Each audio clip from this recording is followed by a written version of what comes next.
매년 지속되고 있는 공무원 연금과 군인 연금에 대한 논란, 지속적인 적자와 세금 지원 등으로 국민의 원성을 사고 있습니다. 국가를 위해 일하는 공무원과 군인을 위한 노후 보장 제도인 연금.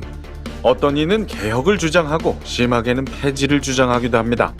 서경석의 카운터펀치 2부에서는 공무원 연금과 군인 연금의 문제점을 이야기해보고 그 해결책을 제안해봅니다.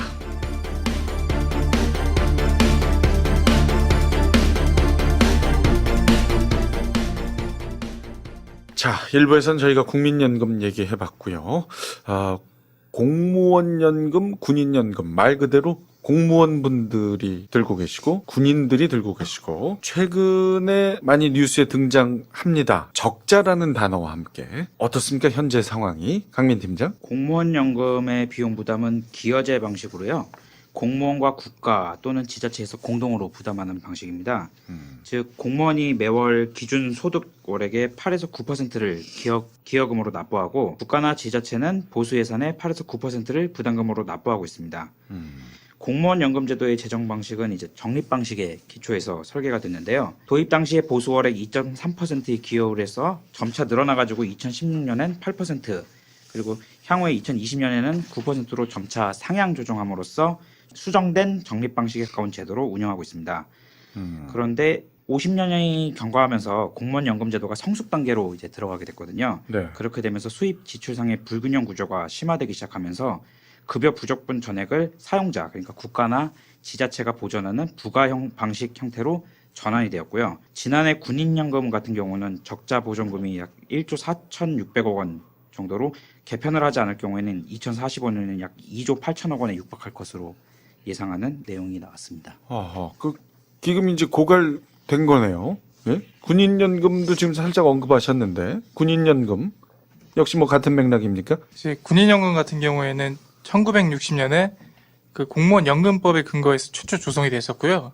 이제 공무원 연금이랑 비교를 했을 때는 이제 정년 보장 시기 그리고 공무원이랑 좀 다르게 됩니다. 이제 계급별 연령 정년에 따라서 45세부터 53세 연금 수급자 50% 이상이 이제 퇴직을 합니다. 또 과거 공적 연금제도 시행이 이제 1960년 이전인데 전 근무 기간에 대해서 기여금의 소금 납부 없이도 재직 기간을 인정하고 이제 전투 근무 기간을 실제 근무 기간의 3배로 가산했죠. 그러니까 수급자가 조기 발생하면서 이제 정부의 지출이 상당히 커진 형태라고 보시면 될 것 같아요. 다만 이제 전원합의체 판례에서와 같이 1950년 한국전쟁이라는 이제 역사적 상황은 생명의 위협을 무릅쓰고 국가 방위를 위해 희생한 군인들에 대한 특별한 처우를 요구했는데요. 전투 근무 기간 가산이나 당시 소급 기여금의 면제 등은 이제 그러한 배경에서 군인에 대한 국가 책임을 실현하기 위해서 합당한 조치로 이행되어야 함이라고 국방부에서 입장 표명을 한 바 있습니다. 그래서 이 미국, 영국, 호주, 독일 등은 개인 기여금 없이 국가가 전액의 연금을 지급하고 기준소득 대비 연금 지급률도 한국군보다 높은 편이라는 의견이 나왔고요. 자, 그러니까 이렇게 이해하면 되죠. 그 국민연금을 내는 사람들은 공무원연금, 군인연금하고는 상관이 없어 보이죠. 이게 아까 이 연금개혁 어렵다는 얘기를 일부에서 우리가 했는데 네네. 박근혜 정부 때 이걸 해내요. 어떻게? 당시에 야당이 엄청난 반대를 했는데 그때 나온 안 중에 하나가 공무원연금을 국민연금하고 통합해야 한다.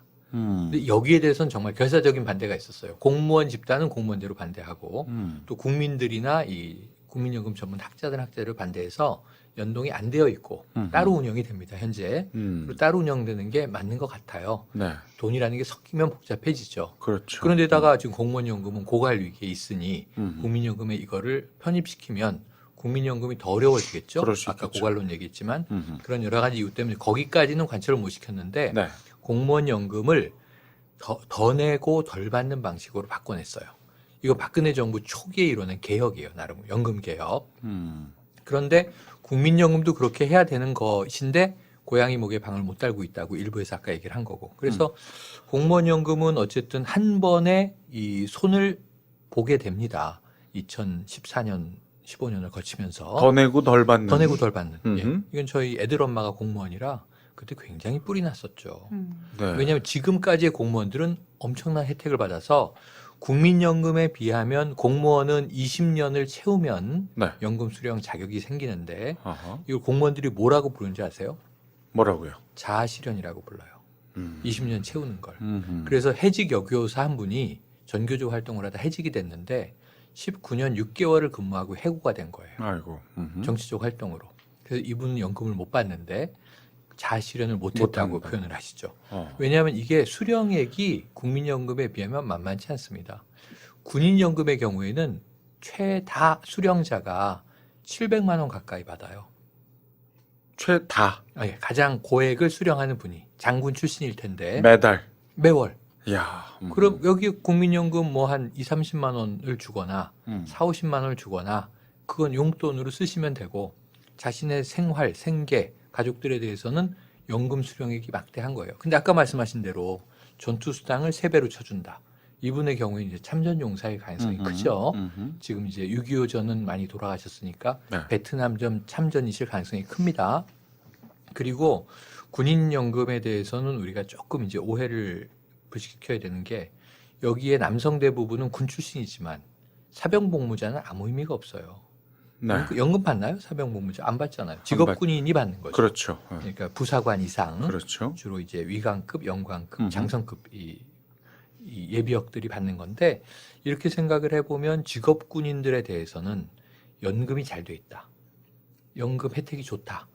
다만 또 이분들은 일찍 수령해요. 국민연금 지금 65세 이후로 막 가게 될 판이라서 다 우려가 큰데 네.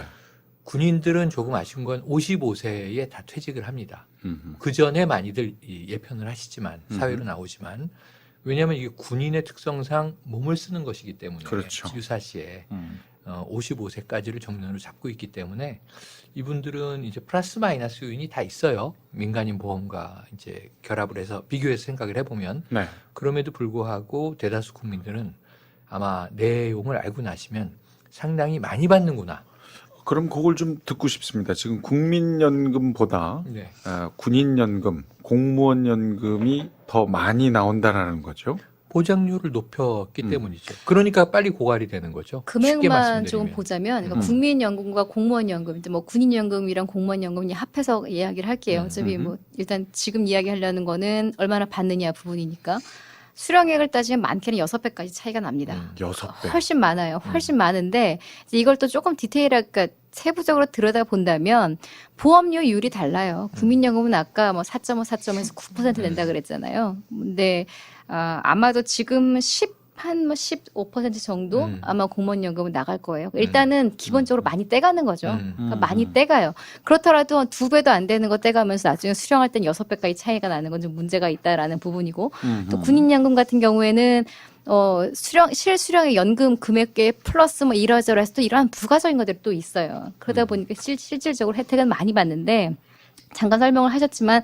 뭐 군인 같은 경우에는 우리가 아직 뭐 종전선언 안 했으니까 지금 전쟁 중이잖아요. 그러다 보니까 만에 하나 전쟁이나 이런 것들을 봤을 때 혹은 훈련을 받다가라도 신체적인 장애 혹은 전쟁이 됐을 때는 전사할 수도 있고 여러 가지 위협 그러니까 특수성이라고 하죠. 네. 군인에 대한 특수성 때문에 많이 된 것이고 공무원연금 같은 경우에는 국민연금보다 20여 년 전에 만들어졌어요. 1960년에 처음에 이제 공무원연금이 일종의 국민연금의 어떤 사전 어떤 이런 조치를 한번 일단 시범 사업처럼 공무원연금이 20여 년 전에 시작이 됐는데 60년대 우리나라 국민들 평균 수명이 58세였었습니다. 아하. 상당히 그러니까 일찍 사망을 했던 거죠. 그러니까 수령 기간 자체가 짧다 보니까 그 당시에 게다가 또 하나 제일 중요한 건데 그 당시에 60년대 우리나라가 뭐 지금처럼 잘 살았을 정도도 아니죠. 완전 못 살았을 때였잖아요. 그렇죠. 공무원들이 정말 국가를 위해서 봉사하고 희생하고 이러는 직업 중에 하나였기 때문에 박봉이었어요. 엄청 박봉이지만 그러니까 월급을 조금밖에 못 주지만 대신 평생 직장으로 혹은 뭐 나라를 위해 기여하는 이런 것들을 해서 이제 공무원연금을 처음에 만든 거거든요. 그래서 그 당시에는 문제가 안 됐는데 지금 이제 문제가 되는 건 항상 상대적인 피해잖아요. 우리가 그렇죠. 국민들이 분노하는 건 아까 국민연금도 그렇지만 일단은 제도적으로 공무원연금은 국가가 보존하게 되어 있어요. 그러니까 예를 들어 적자가 아까 국민연금 적자 나면 못 받을까 이거 걱정했잖아요. 네. 공무원연금은 적자가 되고 고갈이 돼도 받아요. 뭐로? 국민 세금으로. 결국은 공무원연금은 국민들이 내주는 거랑 똑같은 거예요. 다시 말하면 또 하나의 국민연금인 거예요. 그러다 보니까 우리는 못 받을 수도 있는데 심지어 쟤네들 퍼줘야 돼. 또 하나 첫 번째 공무원연금을 많이 준 이유 중에 하나가 박봉이었다 그랬는데 지금 웬만한 뭐 대기업보다는 적게 받는다고 하더라도 웬만한 중소기업보다 공무원들 안정적으로 그렇죠. 수입 있습니다.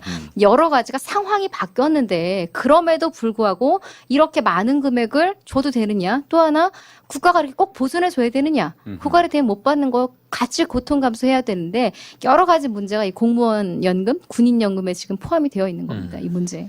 네. 설명 너무 길었죠, 제가? 아니요. 예, 무슨 말씀인지. 네, 이제 교수님 뒤에 강의 좋았습니다. 쏙쏙 들어옵니다. 아, 죄송합니다. 라디오로 들으시는 분들은 지루하셨을 수도 있겠다. 아니, 사실 저는 이제 뭐 네. 공무원은 아닙니다만 네네. 예, 또 공무원과는 뗄래야 뗄 수 없는 당연하죠. 관계에 있다 보니까 상당히 그 수많은 청년들을 공무원계로 이끄신 분이잖아요. 아주 경청을 하고 있습니다. 제가 참 존경하는 분들이 또 공무원이고 그 공무원- 노래를 듣고 싶습니다. 네, 공무원 시험 합격은 카운터. 좋네요. 그러니까 아, 근데 오죽하면 그런- 공무원 시험 네. 합격에 광고가 나올 정도로 예. 이제는 공무원이 그렇죠. 되고 싶은 갖고 싶은 직장 중에 정말 하나가 맞아요. 된 거예요. 꿈의 직장이죠. 그렇죠. 예, 예. 예. 아, 또 그런 문제가 있네요. 그래요. 자, 공무원 연금, 군인 연금 양쪽 다 그럼 고갈이 된 겁니까? 아까 말씀하신 대로. 공무원 연금은 고갈됐죠. 그렇죠. 이미 고갈이 됐고요. 사실상. 그래서 이제 결국은 정부 지원 아까 뭐 국가와 지자체에서 내게 되어 있는 이게 사실은 법이 있어요. 공무원 연금법이라고. 공무원 연금법 제69조. 여기에 보면은 이제 고갈이 되거나 이랬을 때 국가가 지원해 준다라는 게 있는데 이게 처음부터 있던 법이냐? 아니에요. 이게 의외로 최근에 만들어졌어요. 뒤늦게. 최근이라고 해도 뭐 2000년이니까 사실은 꽤 과거이기는 합니다만 국가가 반드시 지급해 준다라는 조항이 초기에 있었던 개혁해야 될 대상이 아니라 역설적으로 공무원 연금을 개혁하기 위해서 국가가 일종의 공무원들 달래는 차원으로 한 건데 뭐냐 하면 아까 제가 왜 보험료율이 다르다 그랬잖아요. 국민연금은 10% 이하를 내는데 공무원연금은 10% 이상을 낸다고 했잖아요. 초창기에는 11%의 보험료율을 냈었어요. 근데 이걸 이제 개혁을 하기 위해서 더 많이 더 많이 받아갈 거니까 지금 더 많이 내라 보험료율을 인상하려고 했는데 네. 당연히 공무원들의 거센 반발이 있었습니다. 그래서 인상하는데 매번 실패를 했어요. 그러다가 이제 일종의 이런 거래를 한 게 2000년에 17%까지 보험료율을 어마어마하게 높이면서? 끌어올립니다. 올리면서 대신 절대로 이거 못 받는 일 없도록 혹시 기금이 고갈되더라도 국가가 보장해 줄게라는 조항을 넣은 거예요. 그때. 그러면서 이제 이게 법이 생겼고요. 그 이후에 또 한 번 개혁이 있는데 그거는 소득대체율 지금 뭐 우리 국민연금 뭐 45% 주니 뭐니 얘기가 나오고 있는데 공무원연금은 72%를 보장을 해줬었거든요. 상당히 많이 보장을 그렇죠. 해주기 때문에 받는 금액이 많은 거예요. 근데 이 부분을 좀 낮춥니다. 왜냐하면 기금 고갈되니까요. 기금 고갈되면 국민세금 들어가야 되니까 정부에서도 공무원들을 계속 달랜 거예요. 좀 돈 더 내. 그리고 받아가는 거 조금 덜 받아가. 근데 이제 이미 조항이 있으니까 법 조항이 있으니까 버틸 거 아니겠습니까? 못해 이렇게. 그러니까 소득 대체율을 낮춰요. 기존에 76% 받던 소득 대체율을 2009년에 62%까지 낮추는 개혁을 또 한 번 합니다. 근데 이때 또 이제 비난을 받은 게 생색내기다. 왜냐하면 겉으로는 62%로 확 줄인 것 같지만 아까 보험료율 올렸었잖아요. 그걸 다시 슬쩍 끌어내립니다. 조금 내는 걸로. 이러다 보니까 이제 국민들 달래기 위해서 공무원 연금을 내리는 척만 하고 결론적으로는 제자리 걸음이다라는 비판을 함께 받았죠. 그런데 결론은 공무원 연금은 세금으로 지원해줘야 하는 상황이 되었다. 그렇죠. 예. 그러니까 이게 크게 보면 국민연금은 국민 모두에게 혜택을 주고자 하는 건데도 어쨌든 뭔가 뗄 때는 저항이 있다라는 걸 일부에서 다뤘는데 네. 공무원연금은 국민 전체 안에서 특수한 직종에 있는 분들이고 사실 공무원연금의 더 특수한 일종이 군인연금인 거예요. 군인도 공무원인데 그렇죠. 군인은 따로 또 책정을 하는 거니까. 근데 문제는 여기서 이제 딜레마가 생기는 거예요. 그럼 이 공무원 집단이 퇴직을 하고 연금을 받고 노후를 사는데 국민들이 그 비용을 지원한다. 근데 우리가 복지국가면 문제가 안 생기는데 나는 국민연금을 받는데 불과 이 40%도 안 되는 소득 대체율을 받는데 그것도 아주 푼돈이란 말이에요. 근데 내가 세금으로 지원하는 공무원들은 뭐 기백만 원 받는단 말이에요. 생활이 될 만큼 받아요. 격차가 커요. 국민연금과 공무원연금은. 그럼 거기서 또 상대적 위화감이 생기는 거고 네. 자본주의의 논리는 또 군인들은 아까 전시, 뭐 생명수당, 전투수당을 받았는데 전쟁이 난 적이 없단 말이에요. 반세기 동안. 근데 그분들은 퇴직하고 또 굉장히 많이 받아요. 그럼 이 사회적 위화감을 어떻게 해소할 거냐. 이게 제가 숙제는 연금 없습니다. 쪽에서 그 공무원연금이나 군인연금 쪽은 제가 정확히 잘 모르는 입장이라 이제 청취자나 일반인의 시각으로 네네. 보면서 말씀을 드리자면 말씀해 주시는 내용들을 이렇게 들어보면 결국은 그들의 직군을 어떤 관점으로 볼 것이냐가 먼저 선행이 되는 것 중요한 같더라고요. 얘기죠. 그래서 최초의 공무원들은 박봉이며 나라에게 봉사하는 직군이었기 때문에 그들을 대우해주는 차원에서 이렇게 진행이 됐다. 군인들은 한국전쟁에 참전하고 베트남전에 참전하면서 많은 희생을 나라를 했다. 위해서 뭔가 피를 흘리며 희생을 하는 직군이다. 그를 위해서 대우를 해주고 보장을 해주기 위해 다른 국민들보다는 조금 더 네. 보전을 하고 챙겨준다라는 관점이 지금도 유지되고 있는가? 지금 유지되고 있다면은 국민연금과 차이가 있더라도 일부 국민들은 우리를 위해서 하는 거니까 그 정도의 보상은 해줘야 돼라는 관점이 유지될 수 있겠지만 네. 그게 아니라면 공무원은 이제 꿈의 직장이고 뭐 누구나 다 지원하는 일반 직업 중에 하나가 돼버렸다라고 한다면 과연 공무원 연금을 그렇게 보장해주고 해야 될 필요가 있는 것인가? 그런 그 인식의 변화가 있는 상황이기 때문에 지금 이게 문제가 되고 있는 거겠죠. 이거 봐라. 지금 제가 좀 화가 나네요. 세월이 조금 왜요? 흐르고 지금 팟캐스트 우리 스튜디오에서 네. 평론가 둘과 전문가 둘을 나눠서 앉았는데 지금 강 팀장이 정확하게 평론가가 해야 될 얘기를 했어요. 왜 월권을 하는 거예요? 깜짝 전 진짜 뭐 최평론가님이 정말 전문가 얘기하세요. 정말 화나신 줄 알고 깜짝 놀랐어요. 월권 우리 주고 월권 주고 받읍시다. 전문적이지가 않아요. 아 그러니까 그리고 또 하나는 예. 아까 제가 그냥 공무원연금과 군인연금을 어째 많이 받는다라는 관점에서 묶어서 얘기를 했는데 사실상 공무원연금과 군인연금이 내는 보험료율은 달라요. 맞아요. 군인연금은 7%밖에 안 맞아요. 냅니다. 군인 예, 군인연금은 연금은요? 7%밖에 안 내요. 그러니까 군인의 특수성은 상대적으로 덜 적게 떼고 많이 내고 준다. 예, 많이 내는 거죠. 그리고 우리 아까 우리 평론가님 강민 강민 평론가. 강민 평론가님 오늘 전업했습니다. 말씀이 네. 정말 중요한 포인트인 게요. 맞아요. 우리가 다 잘 살면 괜찮아요. 아이 그래 공무원들 나라를 위해 희생하는데 좀 더 주자. 군인들 그렇지 전쟁이 나진 않았지만 언제 날 줄 모르고 현실적으로 그럼 할 수 있는데 지금 우리 다 힘들어요. 다 힘드니까 그런데 상대적으로 쟤는 혜택을 더 받는 것 같아. 나만 피해 보는 것 같아. 이런 여러 가지의 지금 사회적인 문제가 함께 끼어 있는 네. 거예요. 예. 그러니까 공무원분들이나 군인분들이 예전이나 지금이나 이 일을 열심히 하시고 중요한 일을 하는 것은 변함이 없죠. 맞아요. 그런데 일반 국민들이 받아들이기에는 예전과 지금은 조금 다르게 느껴진다. 그리고 변화도 그죠? 있죠. 뭐냐면 나라를 위해 열심히 사는 공무원들만 있는 게 아니라 우리도 열심히 사는데. 꽝꽝 아니요. 꽝꽝 나오는 어마무시한 빅 뉴스들 중에 마피아라고 불리는 관피아라고 네. 그러니까 마피아를 모피아. 이게 그쵸. 그러니까 모피아. 관에 적용한 관피아라는 말이 나오는 또 공무원 낙하산 인사 비리 문제. 우리는 그래 당신들이 국가에 봉사하는 줄 알고 이런저런 혜택 받는 거 다 용인해 줬어. 박수 쳐줬어. 열심히 해달라고. 그런데 알고 보니 이것 봐라. 심지어는 퇴직하고 받는 게 연금이잖아요. 공무원들 정년퇴임하고 특히나 고위층들일수록 재취업률이 상당히 높습니다. 그것도 그냥 일 많이 안 하고 엄청난 수익을 얻는. 물론 수익이 그 많으면 제가 알기로 연봉 6천만 원 이상이면 연금을 다 못 받아요. 그러니까 좀 적게 받기는 되어 반 정도만 받게 되어 있지만 그럼에도 불구하고 공무원 도와줄 대상이 아니라 정말 부러운 대상인데 이런 불신이 함께 있는 거예요.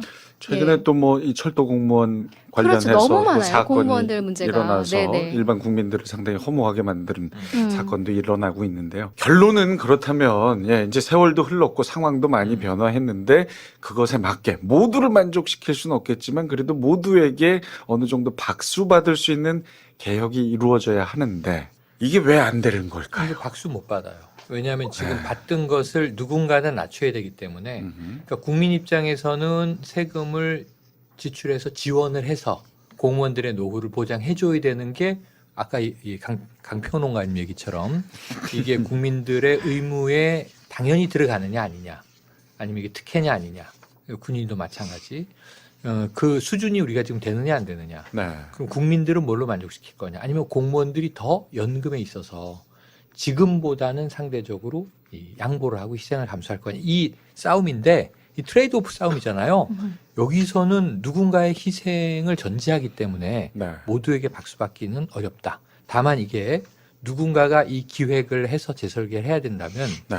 국민 박수를 받을 거냐 공무원 박수를 받을 거냐 선택해야 된다. 이 스탠스를 결정해야 되는 음흠. 중차대한 이건 사안이 되는 거죠. 양쪽 다 만족시킬 수 있는 개혁은 불가능합니다. 불가하다. 그리고 장 교수님도, 네. 예, 어차피 뭐 명확한 해결책이 있다라면 정부에서 이미 시행을 했겠죠. 그러니까 그랬겠죠. 그냥 저도 의견 차원에서 얘기를 하자면 여러 가지 안들이 거론되고는 있어요. 일단 해외 사례를 보면 일본 같은 경우에는 공무원 연금 폐지했습니다.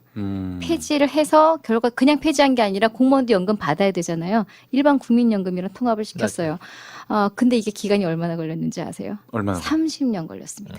그 개혁을 하는데. 60년대부터 일본에서 공무원연금 이거 개혁해야 된다라는 이야기가 나왔는데 그 얘기가 정치적인 문제예요. 왜냐하면 지금 공무원연금은 이미 적자가 났기 때문에 국가 예산으로 주고 있잖아요. 국가 예산안 누가 만들어요? 공무원들이 만들어요. 그러니까 거기서 그러니까 정말 이렇게 받고 있던 거 뺏어가자는 것처럼 들릴 수 있거든요. 공무원들 입장에서는. 그러니까 이 부분에 대해서 정말 누가 스스로 내 월급을 깎겠느냐라는 문제점도 하나 있고요. 또 하나는 공무원들 수가 물론 전 국민 수에 대비했을 때는 상대적으로 적을 수는 있겠습니다만 공무원 수 하나가 아니라 딸린 가족들까지 포함을 한다면 몇백만 명 정도의 인구가 있거든요. 뭐 그중에 투표할 수 있는 인구가 얼마나 될지는 모르겠습니다만 정치인들이 함부로 개혁했다가 어쨌든 간에 화살이 글로 쏠릴 수가 있어요. 이제 그런 위험성들도 있고. 말씀 중에 죄송한데 그러면 일본은 지금 공무원 연금은 폐지가 되고 네, 국민연금이랑 국민연금으로 통합을 해서 사고는 있는데 우리나라는 그게 또 문제가 있어요. 네. 뭐냐 하면 지금 적자가 너무 커요. 그렇게 되면 통합을 하면 못 사는 집과 잘 사는 집이 뭉쳤어요. 그럼 어떻게 돼요? 잘 사는 사람 집 돈이 못 사는 사람 집 돈으로 같이 갈 가겠죠. 수밖에 없는데 다시 또 국민들이 들고 일어나겠죠. 적자 회사랑 합병을 하자라는 건데 그러면 그거 다 국민연금이 더 메꾸는 평균이 되어버리잖아요. 그러니까 지금 우리에게 현실적으로는 합병하는 것도 쉽지는 않은 문제예요. 아니 저는 뭐 우리가 왜 합병을 하자는 얘기가 아니라 일본이 그렇게 하고 난 다음에 공무원의 인기는 어떻습니까? 거기까지는 제가 못했습니다만 네. 앞서 제가 국민연금 이야기할 때 독일 이야기했잖아요. 네. 독일도 국민연금 성공적으로 개혁했는데 짧게 1, 2년 동안 한 게 아니고요. 단계적으로 보험료를 바꾸고 소득 대책을 바꾸고 이게 17년인가 상당히 오래 걸렸어요. 아마 장기 플랜으로 짜야 될 거라는 생각이 들고요. 또 하나 우리가 좀 그냥 가능성 있는 문제점들을 좀 짚어보자면 공무원연금 국가가 보장한다? 이것만 없애도 그것만 없애도 국민들의 반발은 많이 그래도 조금은 달래질 거예요. 지금은 우리가 낸 돈으로 다 공무원 연금까지 보존해주고 있다라는 게 사실 더 화가 나는 거잖아요. 우리는 못 받을 위기인데 그 돈 뺏어서 공무원들까지 주고 있다라는 반감이 많은 건데 그 법정만 조금 사실은 뭐 2000년에 생긴 거니까요. 네. 그런 것들도 사실은 손볼 수 있는 부분은 맞죠. 공무원분들이 이거 들으면 또 장애형을 무서워지죠. 올려놓고 우리 일부 그 사보험에 그러니까 저는 정말 그 적을 만드는 반드시 우리가 좀 공부해야 될 게 맞습니다. 그 공무원 연금 개혁을 이루어낸 국가에 네. 그 후에 지금 공무원분들의 말씀하신 상황이 게 어떤지를 좀 공부해야 중요해요. 된다. 그러니까 이제 네. 이 일본의 경우에는 네. 제가 아는 범위에서만 말씀드리면 공무원들의 이제 직업 만족도가 떨어졌어요. 아 진짜. 신세 한탄 많이 하는 거죠. 음흠. 아이고 예전만 못하네 공무원이. 그러면 이제 공무원이 되려고 하는 사람들의 경쟁률도 떨어졌어요. 일시적으로. 네, 그리고 네. 이제 그것은 이제 다시 이제 밸런스를 맞춰가고 있는데 그거보다 더 중요한 건 뭐냐면 일본이 긴 터널을 빠져나오면서 지금 거의 완전 고용 사회로 가고 있습니다. 아 전체적으로. 우린 지금 일자리가 심각한데. 맞아요. 근데 일본이 완전 고용으로 가고 있는 건 뭐 아베 총리가 잘해서가 아니라 인구 구조가 급격히 줄면서 일자리는 남아돌고 구인난이 된 거예요, 오히려. 그러니까 이제 선택해서 갈 수 있게 되니까 공무원은 꼭 가야 되는 게 아니라 꼭 공무원이 돼야 내가 생존을 하고 먹고 살 수 있고 장가도 갈 수 있고 이게 아니라 옵션 중에 하나가 된 거예요. 아 예. 대기업에도 내가 어플하면 될 것 같은데 공무원도 될 것 같은데 이런 직업적 선택지가 넓어지다 보니까 그 상호 간의 불평불만이 떨어져요. 아, 그래서 중요한 건 돈의 이익관계 계산 문제도 있지만 아까 얘기하신 양 교수가 얘기하신 사회적 환경, 사회적 분위기, 나 자신의 삶에 대한 만족도 이런 게 같이 입체적으로 작용해야 되는데 네네. 지금 우리나라는 그러기엔 너무 경제적 상황이 열악하다. 이걸 극복하기 위한 토대도 사회적 토대는 또 아까 우리 강평론가가 얘기하신 심리적인 인식의 문제도 분명히 있습니다. 같이 조금 꼭 돈의 3법으로만 이거 해결하려고 그러면 전 답 안 나오고요. 네네. 이 사회에서 만인의 만인에 대한 투쟁이 일어나는 아주 갈등이 심각한 사회로 가거든요. 그래서 그걸 해소하기 위한 사회 문화적 다른 경제 외적 비경제적 요인들을 함께 준비하지 않으면 어려울 것 같습니다. 알겠습니다. 제가 좀 생각의 크기가 좀 작았네요. 네, 아유, 그러니까 공무원 관계자신데요. 예, 아무래도 그쪽에 좀 관심이 좀 있다 보니까 예, 그 부분만 여쭤봤는데 전체적으로 모두가 행복할 수 있는 또 다른 그런, 방법들을 우리를 생각하는 방향으로 그럼요. 개혁을 이뤄내야 되겠네요. 자, 우리 오한결 대표 이제 마지막으로 하실 말씀 한번 표정이 여쭤보겠습니다. 또 안 좋으세요. 네. 뭐 마지막으로 드릴 말씀은 음흠, 연금 부분에서만큼은 민감한 부분이니까 제가 그렇죠. 뭐 드릴 수 있는 말이 별로 없었고요. 음흠. 본질적으로 들어가 보면 경기가 좋아지면 서서히 다 지금 나왔던 문제들이 맞습니다. 하나씩 해결되지 맞아요. 않을까라고 들었고 오늘 잘 배우고 가는 것 같습니다. 그래요. 참 이 경기가 좋아지면 많은 부분들이 다 서로 그럼요. 익스큐즈 되는 네. 예, 그런 맞아요. 상황일 텐데 맞습니다. 너무나 오랜 기간 상황이 좋지 않습니다. 곳간에서 네. 인심 난다. 예. 자, 그리고 오늘 데뷔하신 저 강평론가님. 네. 네, 오늘 그 연금 쪽은 제가 잘 모르는 내용들이 많이 있어서 많이 내용을 들었고요.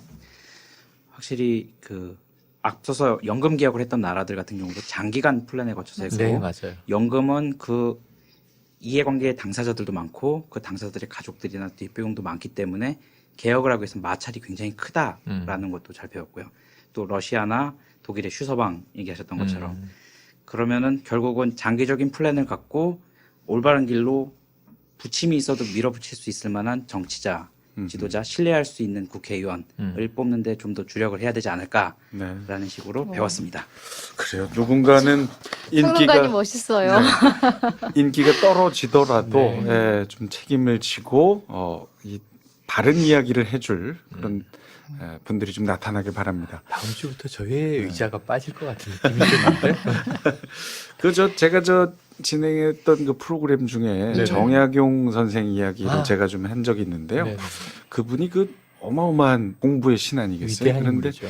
과거에 5번이나 떨어졌다고 하더라고요. 근데 그분이 과거에 떨어진 이유, 자기가 원하지 않는 시험 주제가 나와서 예, 그냥 답안지를 쓰기 싫다. 찢어버리고 나오거나 그 당시 유행하던 이 족보에 해당되는 왜 그 정해진 지금하고 비슷하더라고요. 예. 조선시대 과거도 그런 방식으로 쓰고 싶지 않아서 본인의 생각, 창의적인 이야기, 나라를 위하고 백성을 위하는 생각을 쓰다가 5번이나 떨어졌대요. 그런데 결국 그를 우리는 조선 최고의 지식인으로 기억을 하고 그가 이뤄낸 업적, 목민심서. 네, 목민심서로 지방관들이 나아가야 할 방향 제시했고 수원 화성 건설할 그렇죠. 때 거중기를 맞습니다. 이용해서 발명을 했죠. 네, 그리고 흠음신서를 통해서 네, 이 바로 잡고 나라를 정말 그런 분들이 좀 나와서 네. 조금 손해 보더라도 몇 번 과거 떨어지더라도 국회의원 몇 번 당선 안 되더라도 소신 있는 좀 이야기를 하는 그런 분들이 좀 나타났으면 좋겠다. 그런 분들을 알아볼 수 있는 또 지혜로운 국민이 되어야겠죠, 우리도. 아이 좋은 말씀. 그런 분이 제 앞에 계십니다. 아닙니다. 예, 저는 뭐 공무원 시. 자, 함께해 주신 여러분 감사드리고 앞으로도 카운터펀치 생활과 밀접한 정치, 경제, 사회, 문화 이슈에 대해서 조근조근 이야기해 보겠습니다. 고맙습니다. 다음 주에 또 뵐게요. 다들 부자 되십시오. 감사합니다. 고맙습니다. 감사합니다.